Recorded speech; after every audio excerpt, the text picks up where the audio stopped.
Okay, as in go? Sorry, 1 second.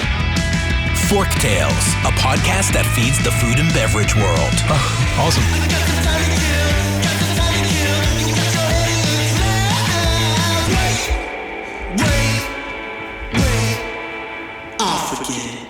Forktales is brought to you by Vigor, a branding and marketing agency for passion-driven, innovative restaurant, beverage, and hospitality brands. Learn more at vigorbranding.com. If you love what we're serving up, please give Forktales a 5-star review on your podcast service of choice. Think of it as a tip for good service.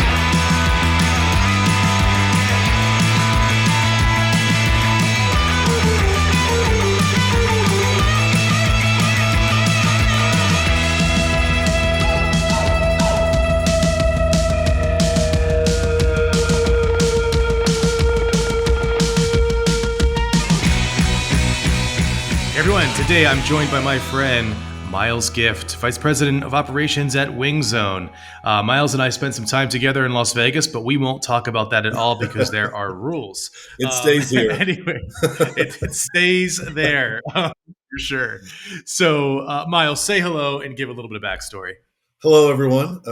So Myles Gift, out here in lovely, sunny Las Vegas, sometimes too sunny, but, been in the restaurant business just like yourself, probably longer than we care to admit.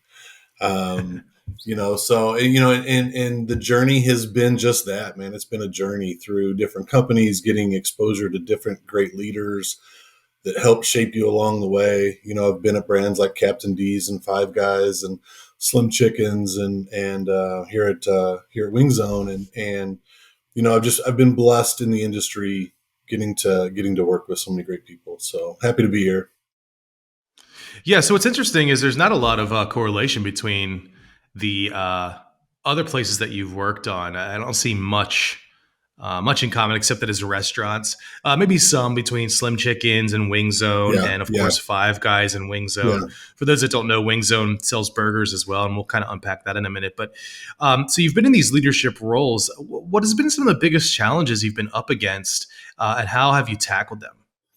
Well, there's a journey, set of obstacles, and then there's our daily operations set of obstacles. So for me in my journey, what you mentioned is going company to company, even within the industry, you have a whole new set of operating procedures, how they do it, communication pieces. And so you're learning, you're learning the operating system every time from scratch. And so you're starting over, and so it's not only you want to get in and make an impact, but you're also trying to learn. You're trying to learn processes and procedures and get up to speed and be an expert while all the time making a difference. So I think as people go through that journey, that gets lost a little bit on you're taking a little bit of a reset. And it's not just I'm bringing everything I know from a people, culture, leadership. It's I'm resetting. And then on the operating side, it's always people. It's always people, always people, always people. Now it's exacerbated. It's more than it's ever been, but it's always the silver bullet. I feel like in our industry is that retention piece, that culture piece. Can you create an environment where people love to be?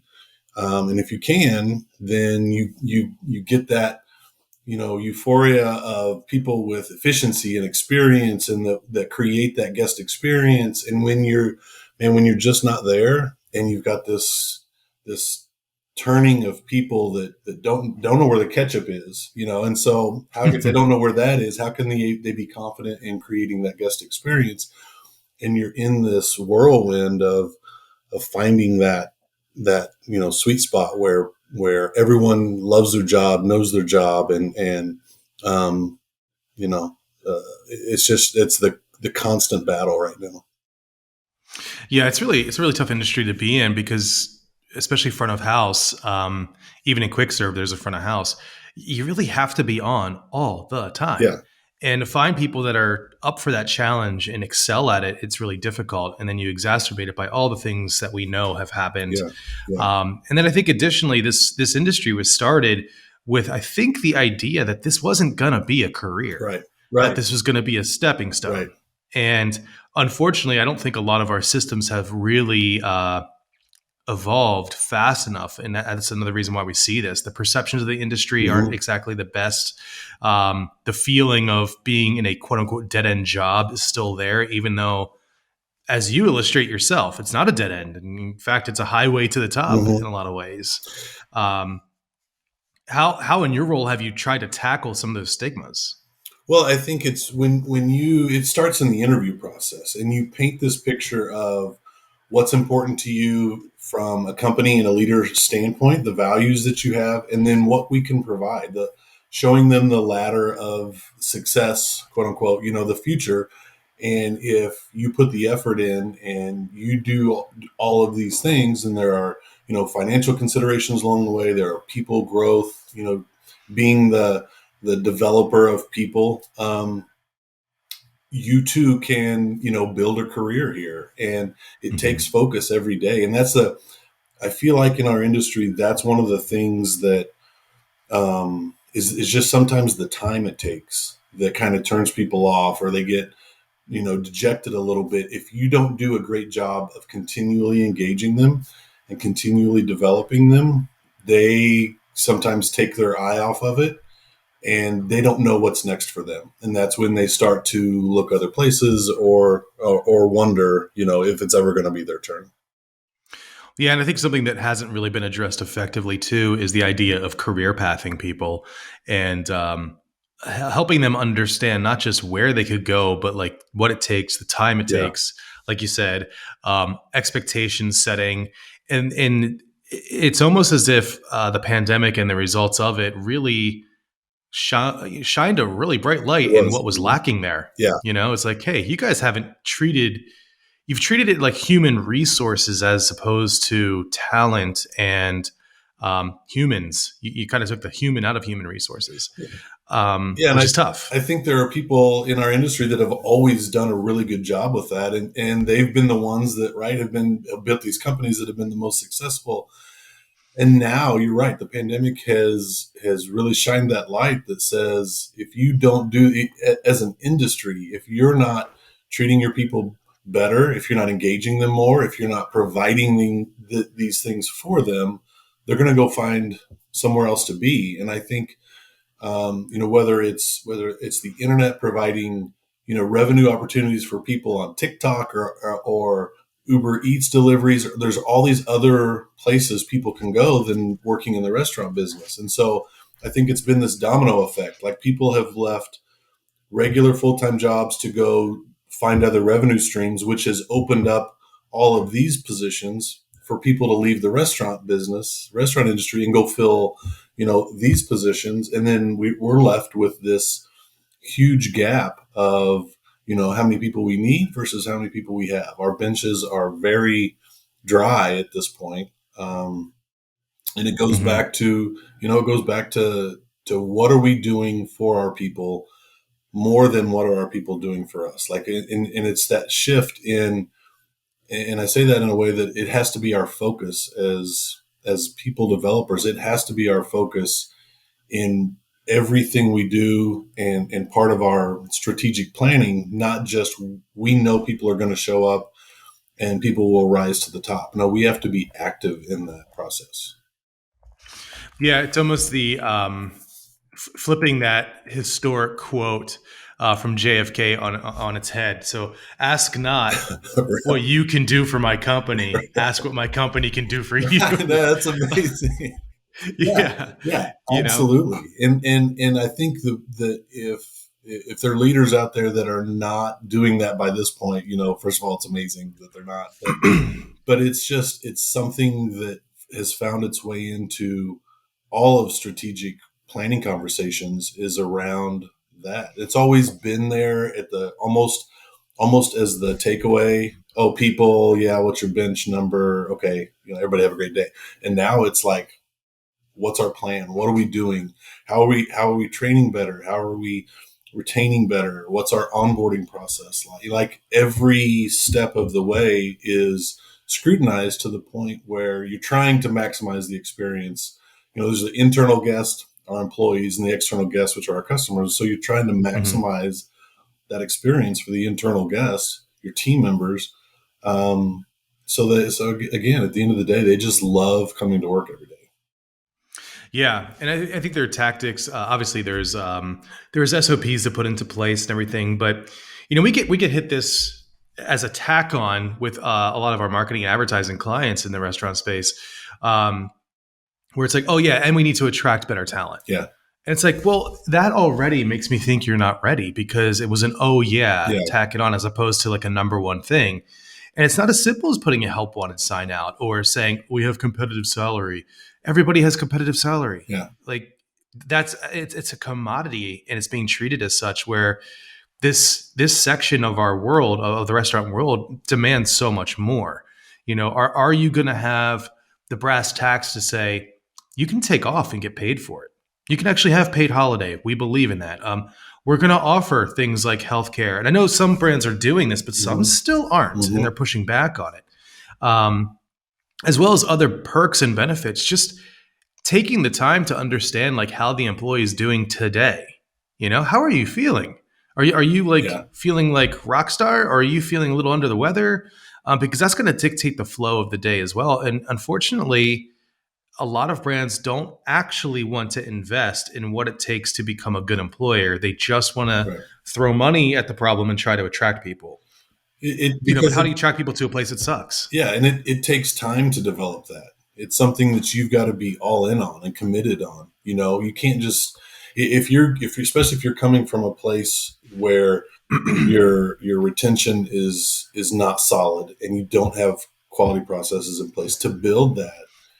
You've got to have the right people to build it. You've got to have your senior leadership team believe in it, that it's the right thing to do from a time standpoint. Because if you're doing that, you're not doing something else, right? And so you've got to have people believing in the time aspect as well as the money aspect, because you've got to commit resources to it, financial resources. And so, if you're not doing that, you look up, you've got all these brand new hires, you look up in 90 days and 70% of them are gone, and you're like, what happened? Right. And so everybody's scrambling around to get an answer to what happened and why, but they don't know because they never engaged them. So the people came in, they kind of did their thing. They looked around and they're like, yeah, I'm out. And so that's what happens. Yeah. And I running Vigor before we sold the company to Pavone, which has been amazing in so many ways. But before that, I was very transparent with hires in compensation and cost, because I think people don't quite understand it if they've never owned a business and hired employees. But it's like, we don't simply just pay your salary, like the money that goes into your bank account. That's not the only thing we're paying out. There are all these other things, not to mention the time and the money invested into training you as well. Like we're truly investing in you. And yes, of course we benefit. We wouldn't do it otherwise, but it's not as simple as, oh, we're just going to throw money at you and that's all it costs us. There's a lot of other costs involved. And I think what I found is when people understand the true investment from the company from the very beginning, including recruiting, it starts to paint a better picture and they feel a little bit more involved in the business. Not saying that's what restaurants should do, but transparency into the business, I think, is a big one, because I think there's a perception across all industries from the very bottom of the rung. I'm using the ladder metaphor here, up even until low-level leadership, that there are fat cats at top that are just raking in the dough and just laughing their way to the banks and building their financial empires on the backs of the busboy kind of thing. Right. And it's just so not true. Right. Yeah. And so we have to have ways, I think, to tear down those perceptions. I think part of that too is having a CEO who's willing to roll his or her sleeves up and throw fries into the fryer and salt them and package them and send them out the front and be hustling at the level of the other people, or not just glad handing tables in a full service restaurant, but getting behind the bar and rocking out some cocktails to alleviate the pressure. I think when people see their leaders on the line, as it were, they start to develop a rapport there that keeps them involved and keeps them engaged. But it's an appreciation, right? Both ways. So the person that's back there doing it every day feels appreciated, that someone's going to stop, and And I've got a story from early in my career. I was still in college. I was working at Walmart, and I was stocking the Valentine candy aisle. And if you've ever set modular at a big box, you know the job I'm talking about, right? And so I've got these pallets of candy out there and all these shelves, and just it's like you're like, oh my gosh, I can't believe I have to do this, And Yeah. the general manager of the Walmart was walking by, and he stopped. He came back and he unpacked one box with me.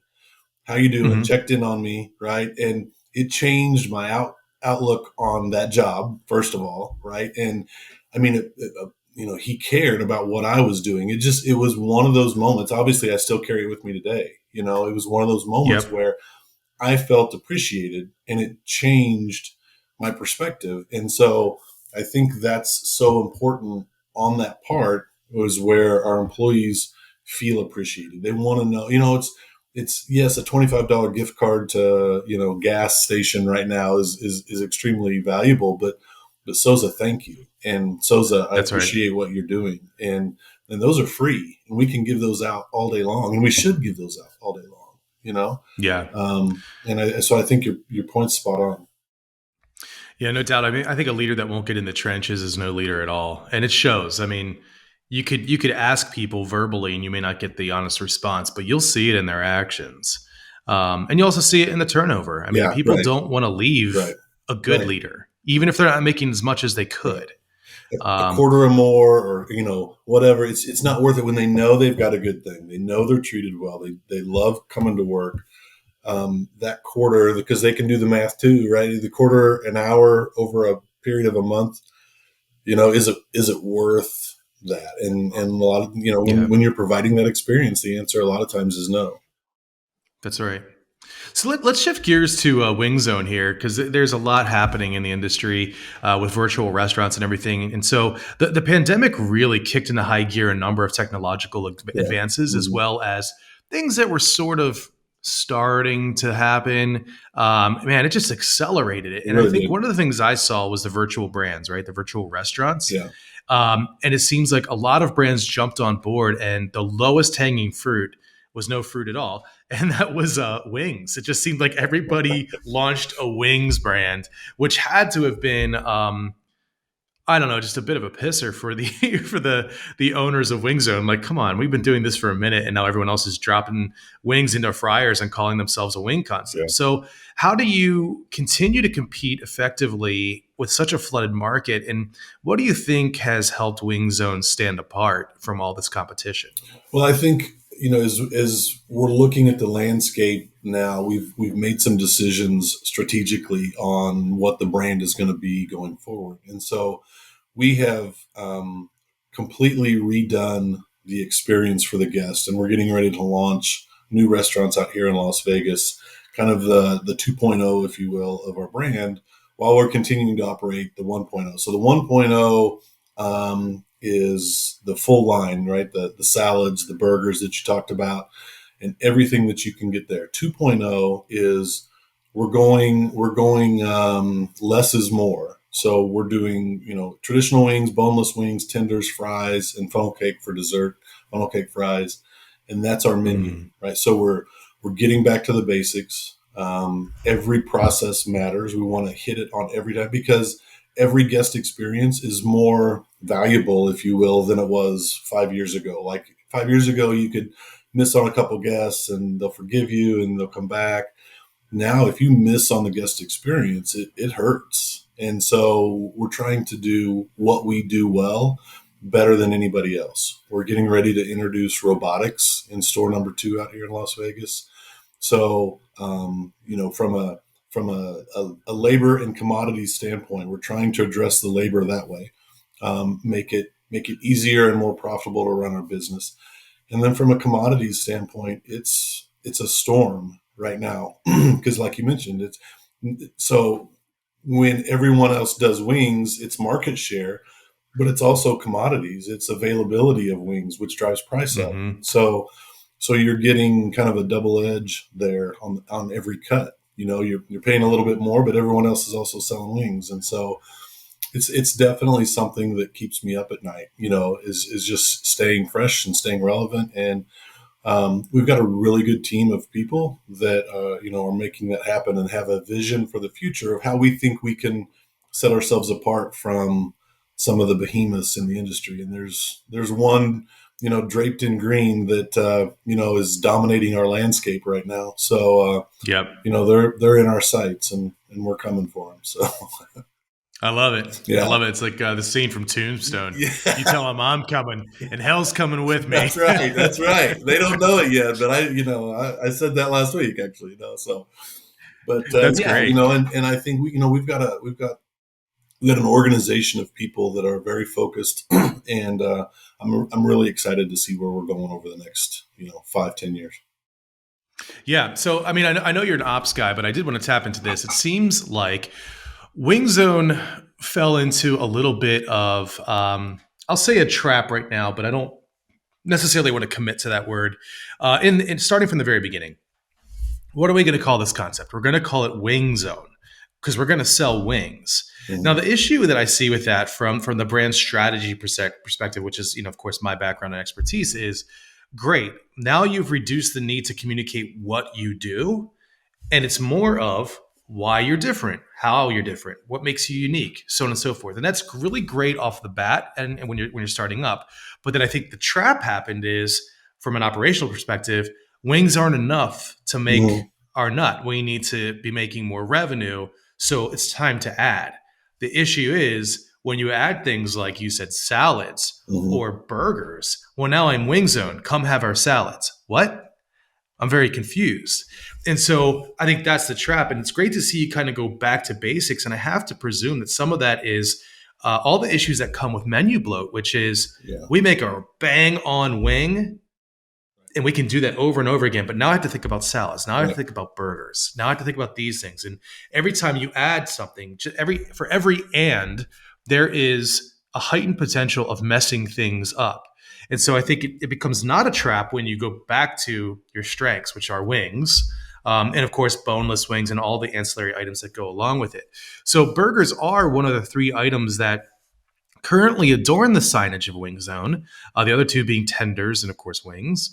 But that name, Wingzone, has that product indicator. So how have you cultivated awareness about this ancillary menu staple? Well, I mean, quite honestly, you spoke to where our vision is going is stripping it all down and being wing experts, and so, currently in the 1.0 stores, we've got the salads and the burgers and all those things. We would love, in 12, 18, 24 months for the 2.0 version of Wingzone to be all of Wingzone, right? We really want that to be our future. Boneless, traditional, tenders, fries, maybe someday a chicken sandwich, who knows, but we're stripping it all down so much to just be wing experts. Cause you're right. You start bringing in all these SKUs and you've got all these other training procedures and you've got to do this. And oh, by the way, we're doing a $1,500 hour and we're banging out wings and we're staffing for that. But now we've got to step off and go do a burger or step off and go do, right. And so when I step off of this production stops. And yes, it's in the fryer. And so maybe it's got a 6-minute time and I have a little bit of time, but there may be another basket that's up, that needs sauced. And so, we're really trying to just get it to the point where expert can be, after our name. So, and that's it. And well, I was about to say that. Yeah. I mean, like, it's not just about hopping off to do a burger.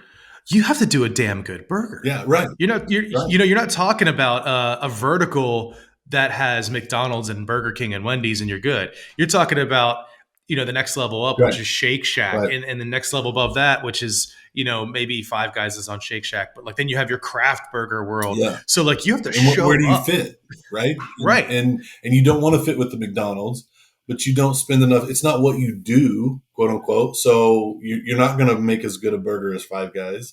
So it's that, okay, I'm here. And so what I believe to be true is that if people are coming to me and want wings, that if somebody doesn't, they can get a burger, right? Or something like that. And it complicates and it muddies operations and you start to lead to slow times or mistakes being made and all of these things that, the wing stops, the in and outs, the Raising Canes, they've proven do something and do it really, really well. And, and they build it and they will come, kind of thing. And so that's what we believe, is that we can do this better than anyone else.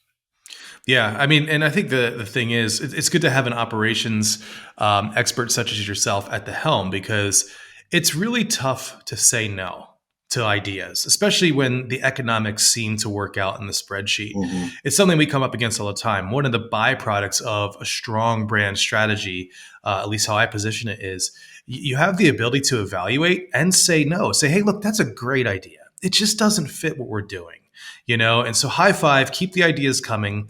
But we now have, with a strategy, we have a way to evaluate the right fit and the wrong fit for us, which makes decisions easier, which makes the brand stronger, because the brand isn't just the logo out front or the way things look. I mean, it is everything. Mm-hmm. It's the company, and brand strategy is business strategy. Right. And so I love that you're going back to these basics, because wings have so much opportunity. I mean, you have fried versus grilled versus baked or roasted.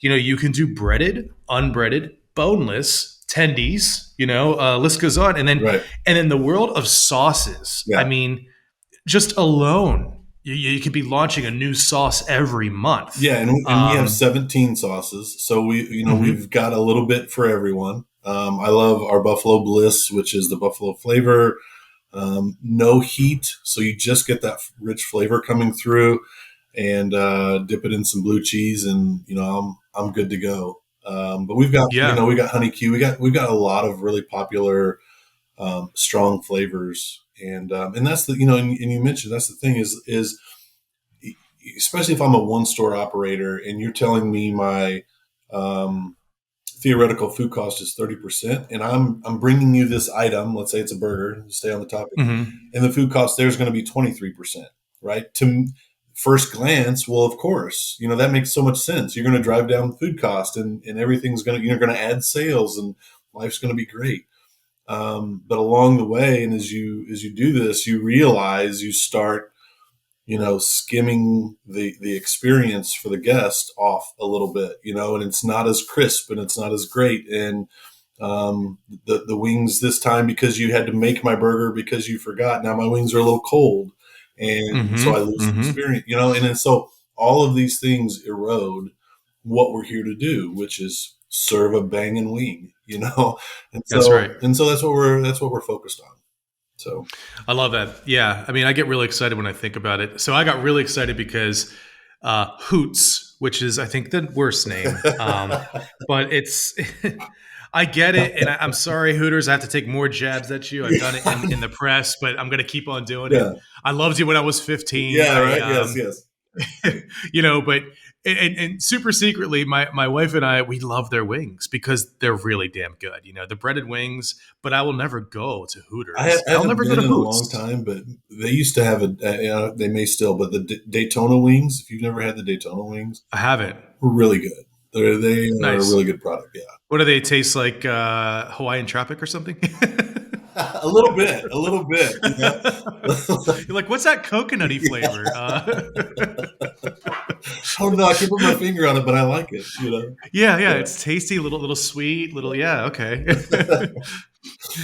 So what's so great about them?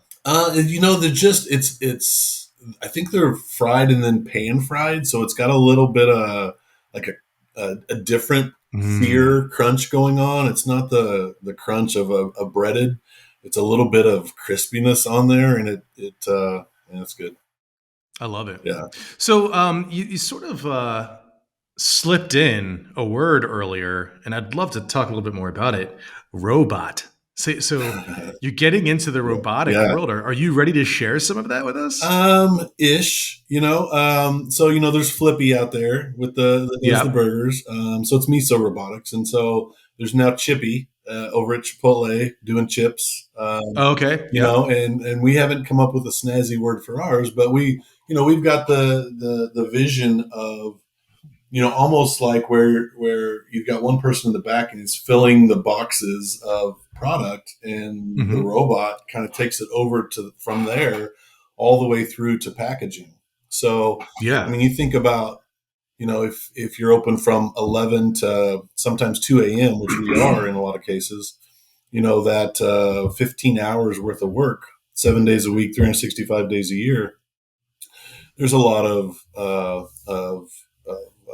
labor savings that we can help increase our margins from all this commodity pressure, as well as just standard minimum wage is going up and different things that are happening, and that's not even enough anymore. I mean, you're still not competitive at minimum wage. So Right. whether your minimum wage says it's $15 an hour or not, that's Yep. really where you're at. And so when you think you're on the verge of doubling that, we've got to find a way to separate ourselves and in a value position for our franchisees in the system and coming into the system.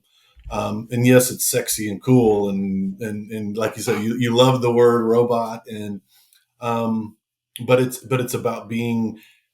I train someone one time, and he does it forever. With a That's robot. right. And it's like, oh, the 6 minutes is up. Oh, but he's over here making a burger, right? So Yep. 6 minutes turns into 9 minutes, and now my wings are dry. But not with our guy. He's going to pull it up at 6 minutes. So He knows exactly. yeah. So we're looking at it, and we're getting ready to test it out here this year. Like I said, and we're hoping the test goes well, and it starts popping up all over the country.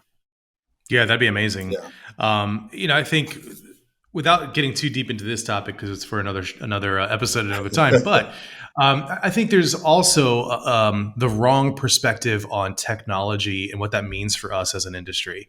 I think a lot of people jump to cold, inhuman. The list goes on of all the negative perceptions, Yeah. but I really do think it needs to be repositioned as a way to accentuate and strengthen the customer experience and the connectivity.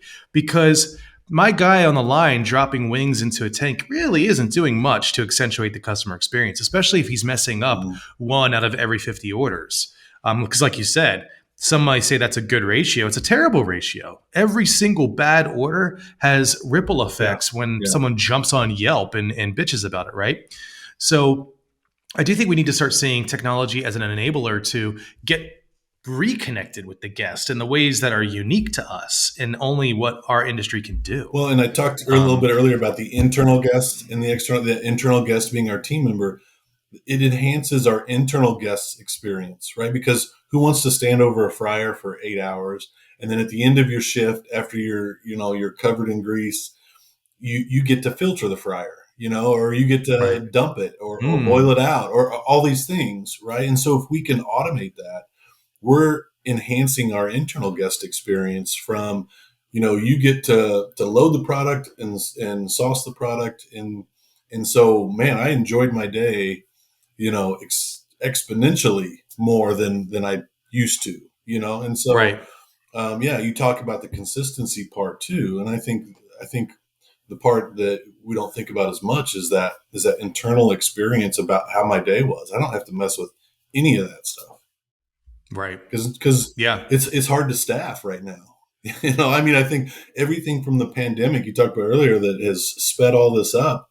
Like, I've talked about robotics for 5 years pre-pandemic, and it was always one of these things that's out there. It's fun to talk about. Now let's get back to work, That's right. And it became something that if you're not actively planning it, you're going to be behind. You're going to really fall behind. And so staffing restaurants, I've seen restaurants here locally that I've been talking with their operators, and they're pushing their opening day, not because of construction, not because of equipment, because they can't find the staff to get ready to open the restaurant effectively. And they're pushing, and, pushing costs, it costs revenue. And so it's a proposition for us that how can we, through everything that's happening in the climate, how can we remain competitive and relevant?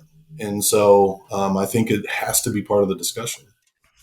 Yeah, and I think we need to get real world solutions that can actually be activated, and we need brands to recommit to that internal stakeholder, or you said the internal guest, and really commit to them, not just lip service. Right. All All right, so probably some of the most profound, introspective questions I'm about to drop right now. So, listeners or watchers, you're gonna break out your notepad. We're gonna drop some truth here. What is your go-to sauce combination at Wingzone? I mentioned the Buffalo Bliss earlier, but man, the honey Q and when I'm in salads, it's ranch all the time. But for whatever reason, when I hit the wings, I do the blue cheese, and so honey Q and blue cheese is. And I mentioned the Buffalo Bliss where it doesn't have any of the heat. We do have like nuclear, and we've got some hot flavors that are going to bring it. So, but honey Q's mine. I love it.